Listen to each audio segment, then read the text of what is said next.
যখন যেখানে সত্য কথা বলার দরকার সেখানে সত্য কথা বলতে পারেনি। যখন দেখি কোনো কানে অন্যায় কাজ সংগঠিত হচ্ছে, সে অন্যায় কাজ প্রতিরোধ করতে পারেনি।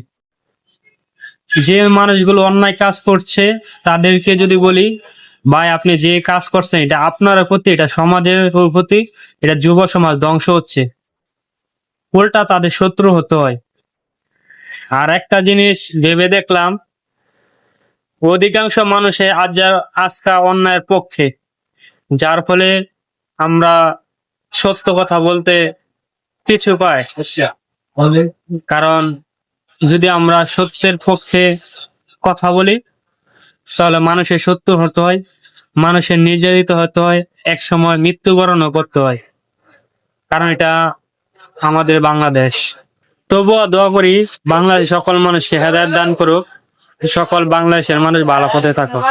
মহান আল্লাহ তাআলা আপনি তা কবুল করে নিন। আমিন।